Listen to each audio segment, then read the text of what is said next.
I don't have any ideas of how to make tomorrow's history lesson real and relevant for my year 8s. I'll just put the TV on. Welcome to EDC News. I'm Natalie Hawken. Tonight, shocking revelations about the practice of autoethnography. But first, to the issue of identity and Australian refugees.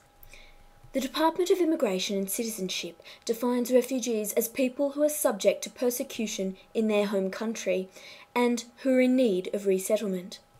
The Migration Act 1958 states that refugees who arrive in Australia without following the correct immigration channels are considered to be unlawful non-citizens and are to be placed in detention. While this practice is implemented to protect the Australian community, it causes damaging effects to the identity of the refugee community as well as the Australian national identity. Refugees are seen by Australians as others, an unknown group who pose a threat to the Australian way of life. Australian refugee website actnow.com.au states that refugees are likely to have been exposed to traumatic experiences and, as a result, may find it difficult adjusting to a new country, atmosphere, culture and way of life. Because of this, refugees form collective identities based upon past experiences. They rely upon each other to develop their identities in conjunction with their new lives.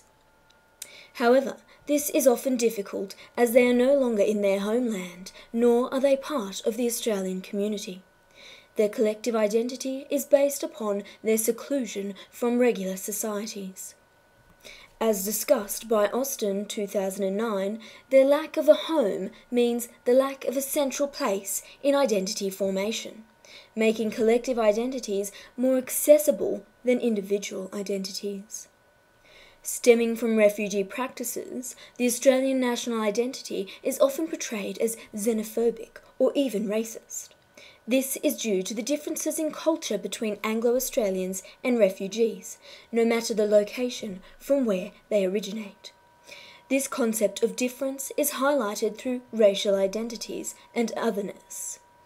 Said 2003 states that the universal practice of designating in one's mind a familiar space which is ours and an unfamiliar space beyond ours which is theirs is a way of making geographical distinctions.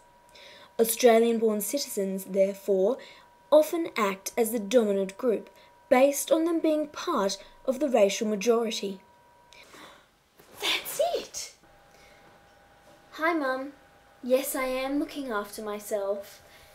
You know how I was having trouble doing that Year 8 history lesson? Well, I think I've got a pretty good idea. I was watching EDC News last night and this thing about refugee identity came on and I thought I could tie this into the convict identity topic to make it real and relevant. I got Googling and found a really good article about a Sri Lankan refugee girl, which will get the kids engaged and evoke their emotions. I could get them to write down a situation where they felt like an outsider and how this has impacted who they are today. I can get them to critically examine the collective identities by doing PMIs about convicts and refugees. This will get them thinking about all sides of the story, not just their perceptions created by their own identities. And the issue of dominance links well from convicts to refugees. Dominance played a huge part in Australia's history. British dominance over the Aboriginal population and officials dominating over the convicts is similar to the government's current day dominance over refugees. What was that group task you did in your English class again? Oh yeah. I could split the class into groups of 4 and allocate each student one of 4 roles, such as Sri Lankan refugee, Australian politician, etc., and get them to invent a role play. Then the refugees from each group can form another group in which they can explore their group identities, and the other roles will do the same, of course. Yeah, that's a great idea. Thanks, Mum. I just have to make sure that they understood that each of the group's way of presenting issues are not better or worse, just different. And I can emphasise the concept of difference through asking them what their favourite food is, saying that if we didn't have different cultures in Australia, we wouldn't have any physical indicators of other identities, such as buildings or food. I can also ask Penny to come and talk to the kids about her experience as a refugee and how her experiences have shaped who she is today. And what do you think of getting my class to be reading buddies with the primary ESL kids? Because most of them were refugees at some point. This would allow the students to understand the restrictions faced by a lack of education that the convicts experienced, as well as the refugees, as well as helping the little primaries with their learning.